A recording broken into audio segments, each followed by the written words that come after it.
Regatta, an historic event that hails back to 1839.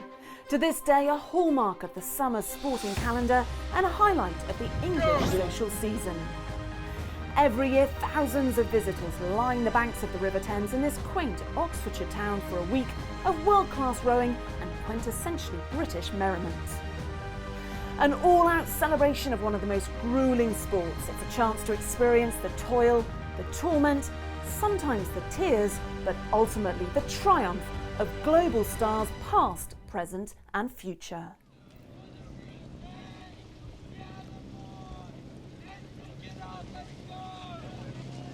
In 2020, during the pandemic, the unimaginable happened and the regatta was cancelled. The first time in the event's history outside of the World Wars. Last year, the rowing fans braved the strict travel restrictions and came here for a somewhat muted August event. This year, though, the regatta has been restored to its regular June slot and is back to its brilliant best. So Matthew Pinson will tell you all about it as he is raring to go down on the water. Yes, Henley is back bigger and better than before. Bigger because we've got a record entry list. More crews from around the world, from more countries from around the world have come here to Henley to show off their best. And bigger also because we have an extra day. So Ali and I will be picking the best races to show you each evening from Henley Royal Regatta. We're going to start with this one in the boys' quads. This is Fulham Reach versus Thames Rowing Club. Well, it looks like a very even contest. This could be terrific. Away from Temple Island, there's nothing to call here. And this could be our first edge-of-the-seat race of the regatta. Yeah, this is really exciting, isn't it? We've got Thames Rowing Club, who boat from the Putney Hard, Fulham Reach, who boat from Hammersmith, so they'll have seen each other on the water training on their tideway all year, and now they've met at Henley Regatta. And Fulham Reach, they really did go out hard at that beginning to try and hold on to the Thames crew, but now as we join them live, look at this. The Thames crew really have used their strength and their length. Such a big squad from Thames here at this regatta, and we're seeing A, B and C boats in certain things, and I think that depth of squad, that training against different people really does give you that ability to have raced. And what we've seen here is Fulham Reach threw everything at it at the start, and Thames they're now up, really controlling this race. We've been talking about coxing and steering, and of course no coxes in this boat, but interestingly both bowmen have the steer's foot. So in this particular event, somebody has a foot that is able to pivot, and by pivoting your right foot, you can move the rudder under the boat. And in the Thames boat, that responsibility, and it is a responsibility, goes to Hugh Jones. And in Fulham Reach, Ryan Delaney is taking that responsibility, and both men are doing a fantastic job here. Got good Henley experience as well. They know all about it. They've rowed for a long time together. That must help as well. Henry Lamb and Hugh Jones have been rowing together since they started the sport, and this will be their finest moment. So if they can continue through the rounds. And they've been in finals before, famously in that Thames A, Thames B final. Thames A came better that day, and Thames in this boat will be looking to go as far as they can. They made a good start.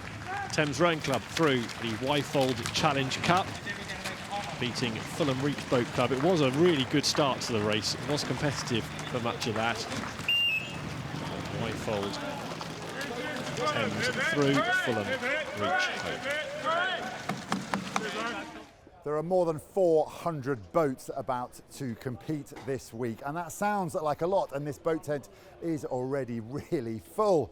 But we started with an entry list of more than 700 last week, and then there is a brutal qualifier, a time trial where 300 boats basically went home. So it's a real achievement to get into these tents and get one of these, a racing number. Never more so than for the junior athletes. This is the Diamond Jubilee, the girls' quad, Molesey against Trentham. Trentham against Molesey in the Jubilee. Trentham to the left of your picture. Keeping a really close eye on the steering as they head past Temple Island. This is junior women's quad sculls. So most of the boats will be 16, 17, 18 years of age now. And it's so challenging. Just having a watch on the buck station, Sarah, in this one. There's a little bit of a wayward steering, but it's very tight again as they pull away from Temple Island. There's nothing between these two boats. Yeah, this is going to be a great start. You can see both crews matching each other for the rate in that picture, and they're just half a canvas in there. And we're going to see it all the way through this race. The yellow boat here on this side was having the better at that point, but as we go to the live bit, we can see that the Berkshire side is just of the Trentham thing has just got the lead here. Well, there's not much in it. It's really close. Good, in good shape. There's Trentham going nicely. Yeah, if we look at the Trentham crew there, we can look at stroke woman and Megan Knight. It's her second Henley Royal Regatta, and in the singles she won the Di Steward, and one of the first female stewards who won the Di Ellis trophy at Henley Women's Regatta and set a new course record. So there's some real experience, as we said, in this Trentham boat. From Stoke-on-Trent, on the Stone Road as you leave Stoke-on-Trent.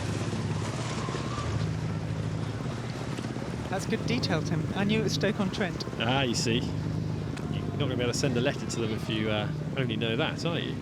You've got, what, 2.5, 3 hours of travelling from Henley? A couple of hours at least, if you don't know your UK geography.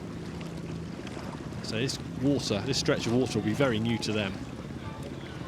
Where Molesey Rowing Club, just a little way further way down the Thames, they've done their work on similar water, actually. Their stretch has got a few islands to contend with, a few boats that come through there. It can be a busy stretch, so these women will be used to managing this kind of lively water that we talk about at Henley Royal Regatta. And they really are. They're lifting their hands up well. They're pressing it. They're pressing back together. That M of the Molesey, you can see that the bow girl there, Olivia Cheesmer, just pressing it back through. But Trentham, they are still keeping their boat away, that early lead. Well, it's been a terrific race. Punchard, Whelan, Butters and Knight will look back on it more fondly because they're going to win in front of stewards now. The last 10 strokes and they'll be home. But Molesey are lifting it again, Tim. They're definitely not giving up. They're pressing everything they have into it. Trentham, I think, are going to hold them off, but they're going to have to keep lifting all the way to this finish. This is the closest race we've had so far. Trentham, by a length or so, over the line they come. Trentham, yeah, there was a good fight.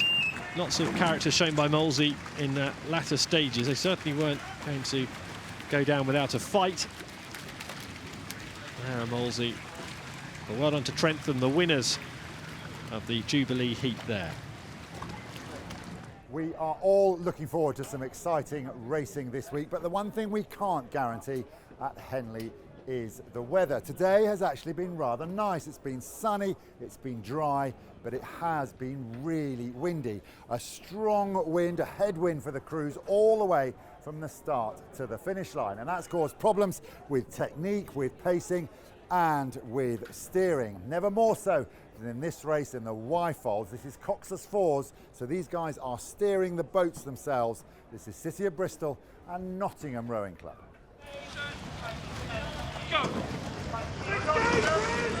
Nottingham involved again, this time in the Y-fold. Nottingham Rowing Club this time in the Y-fold against City of Bristol Rowing Club on the Buck Station to the right of your picture. They're getting a bit close to the boys there on Temple Island, and now they're going to head out into the middle.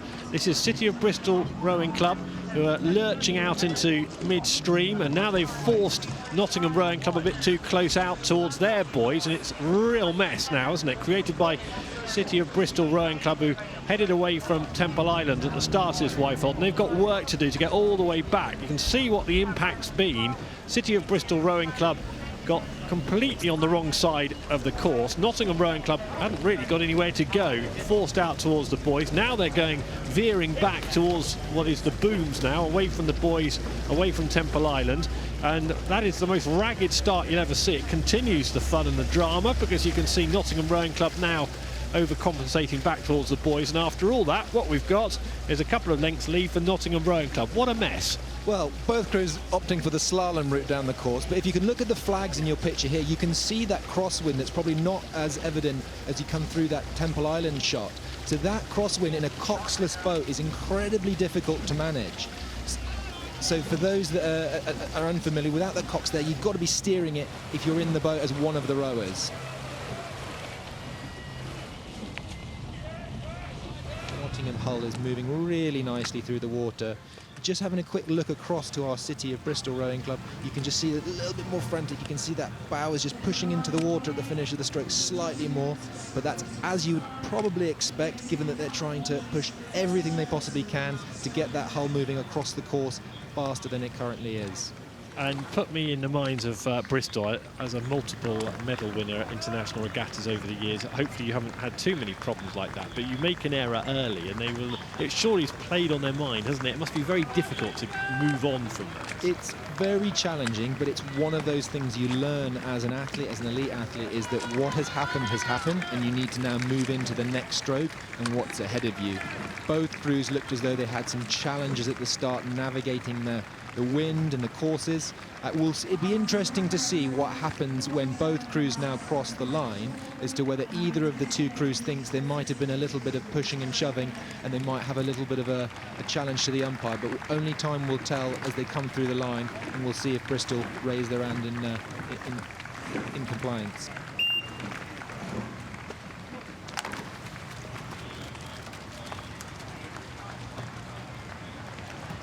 Over the line now, and yeah, that result stands. It was very exciting. I thoroughly enjoyed the start to that. Lots going on, which is what we want. After 2 years of interruptions, rowing training for clubs and universities and schools has pretty much returned to normal. There's an old saying in the rowing world: you don't actually win your races out there on the water on race day. That's decided way before, in the gym and the cold winters that go ahead of it. And that's never been more true than today in this brutal wind. It really has found out who's done the mileage. It is a Jubilee, and we've got Shrewsbury School against Sir William Perkins's school. Shrewsbury to the left. Sir William Perkins is on the buck station. Shrewsbury coached by Tobias Rudkin, and Sir William Perkins School coached by Chris Boddy. Used to row with Chris, fantastic lightweight rower and himself, former national team member, many medals won at that big stage. So let's see what these crews do as they come through the line. And across Temple Island, I can see there's a little bit of steering there from the Sir William Perkins School. Both crews, I think, still struggling with that crosswind that really hits you as you come off the island. You can see that they're having a similar issue as what the two coxless fours had earlier in the Y-folds. And they need to watch those booms, because they are coming very close to those bow side booms. It's the overcompensating that's so dangerous, isn't it? Once they start straying and they have to correct. But look at this for a race. It's really tight. Shrewsbury on the top of your picture on the Berkshire station, and this is another very tight race. Fatigue will be kicking in, and this is where the technique matters the most. So you can see as the lungs are burning, as the legs are really burning, it's about focusing into what you can do, what you can control, and how you can add to your crew. Both quads having lovely symmetry from those bow and stroke side oars.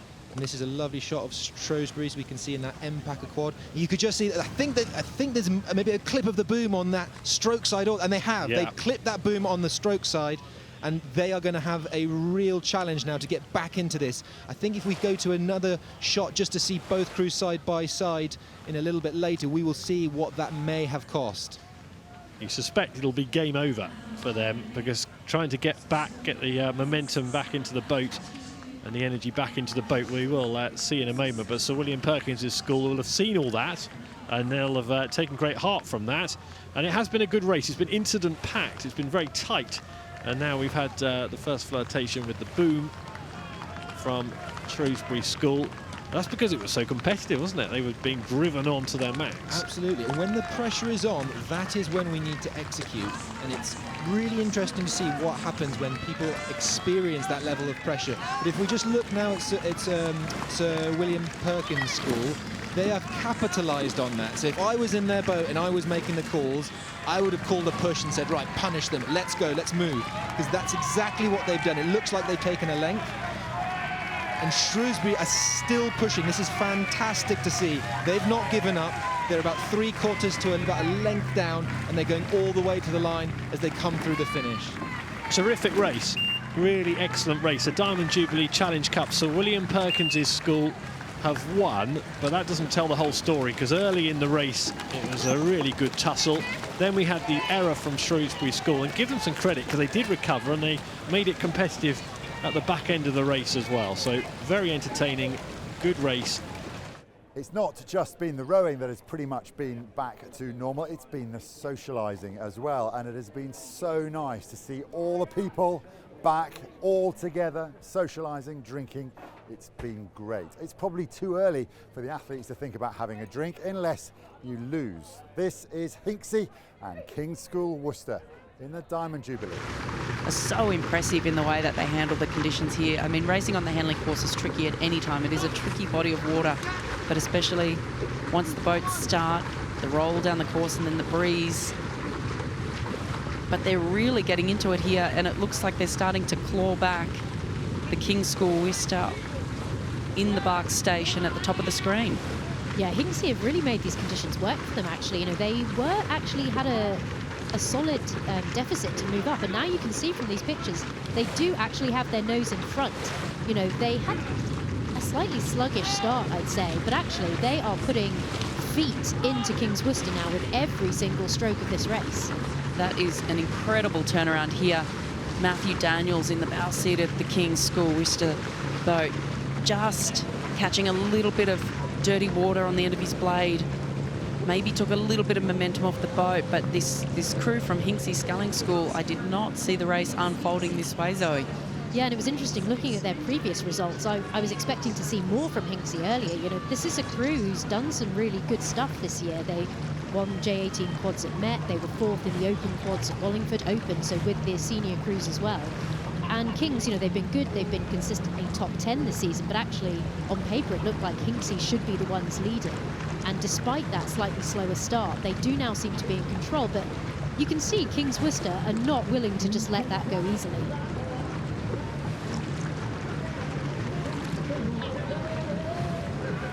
This crew was first in the J18 Coxless quad at the Met Regatta, and at the Wallingford Regatta came 4th in the Open quad. And they've really had a very patient race. Absolutely composed all the way down the track to now move into a commanding position coming past the regatta enclosures.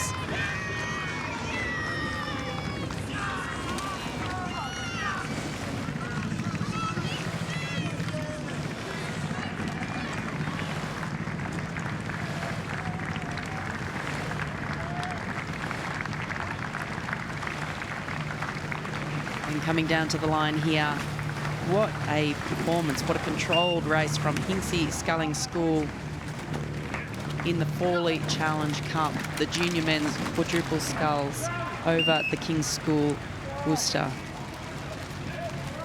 So brace yourself then and into the afternoon session. The clouds had gone, the sun had stayed, but my goodness, so had the wind. The racing, it kept on coming thick and fast. The Fawley Challenge Cup for schoolboy quads, and we can see on this closest side the quadruple scull from George Watson's College, and just heard their name, didn't you, in the yellow boat, no missing them, the crew from York City Rowing Club. Well, George Watson's have been pushing and pushing all the way down. Have they got anything left to give, Mark, as we come through to the enclosures? And what do they call? How do they find the extra motivation, the extra power, energy to pull something in? I think it's that kind of sixth sense that you get when you're beside a boat. If you're pulling them in, pulling them towards you, and you start seeing more and more of their athletes and their boat and the blades coming to view, you just seem to get a new lease of life. So I'd be interested whether they can maintain that aggressive move that they've had literally all the way up the course.